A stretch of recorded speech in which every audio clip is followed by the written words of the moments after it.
கிட்டத்தட்ட நம்ம வண்டிக்கு பிபிஎஃப் ஒட்டி 2 இயர்ஸ் கிட்ட ஆக போகுது. இன்னைக்கு வரைக்கும் ஒரு ப்ராப்ளம் வரல. சரி அப்படியே அண்டர் பாடி ஆன்டி ரஸ்ட் கோட்டிங் கொடுத்துட்டு போயிடலாம் அப்படின்ட்டு வந்தாச்சு. ஹலோ மக்களே, நம்ம வண்டிக்கு பிபிஎஃப் ஒட்டி கிட்டத்தட்ட 2 வருஷம் இருக்கும்னு நினைக்கிறேன். ரொம்ப நாள் வண்டி வீட்டுக்குள்ளே நின்று ரொம்ப டல்லா ஆன மாதிரி இருந்துச்சு. சரி ஒரு வாட்டர் வாஷ் விட்டுட்டு வந்துரும் அப்படின்ட்டு கிளம்பியாச்சு. நம்ம ரெகுலரா இவங்க கிட்ட தான் வாட்டர் வாஷ்லாம் பண்ணிட்டு இருந்தோம். அண்ட் பிபிஎஃப் கூட இவங்க கிட்ட தான் ஒட்டி இருந்தோம். அப்பதான் சைட்ல பார்க்கும்போது ஒரு புது காருக்கு அண்டர் பாடி ஆன்டி ரஸ்ட் கோட்டிங் பண்ணிட்டு இருந்தாங்க. நியூ காருக்கு ஏன் இதெல்லாம் பண்றீங்கன்னு கேட்கல தான் சொன்னாங்க. பொதுவாகவே நியூ காருக்கு நம்ம இந்த மாதிரி பண்ணும்போது காரோட அண்டர் பாடி வந்து ரொம்பவே லாங் லைஃபா நீடிக்கும் அப்படின்னு சொல்லி. அண்ட் மெயின்லி இவங்க புல்லட் பைக்ஸ்க்குலாம் ரொம்ப ஃபேமஸ்ன்னு சொல்றாங்க. ராஜபாளையம் மதுரை சைட்ல இருந்துலாம் வந்து பாக்குறாங்க. சரி நம்ம அண்ணனை பார்த்து பேசிட்டு வந்துருவோம்னு கிளம்பியாச்சு.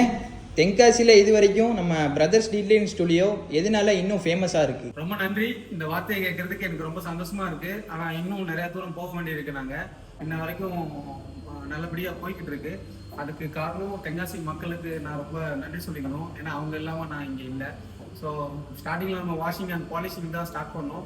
அதுக்கப்புறம் இங்கே இருக்கிற மக்களுக்கு ஏதாவது நல்ல சர்வீஸ் கொடுக்கணுன்றதுனால நிறைய ட்ரைனிங்ஸ் எடுத்துக்கிட்டோம். ஃபார் எக்ஸாம்பிள் பிபிஎஃபோட ரெக்யூப்மெண்ட் வந்துச்சு. ஸோ அப்புறம் ரீசெண்டாக பார்த்துக்கிட்டிங்கன்னா செயின்ட் கோபைனோட பிபிஎஃப் டெக்னிக்கல் கோர்ஸ் முடிச்சிருந்தோம். ப்ளஸ் கோட்டிங்ஸ் அண்ட் செராமிக்கும் பண்ணியிருந்தோம். இந்த மாதிரி நிறைய சர்வீஸ் நான் படிக்கணும், அதை கொண்டு வந்து மக்கள்கிட்ட சேர்க்கணும். அதுக்கு உங்களோட உதவி எனக்கு தேவைப்படும். ரொம்ப நன்றி.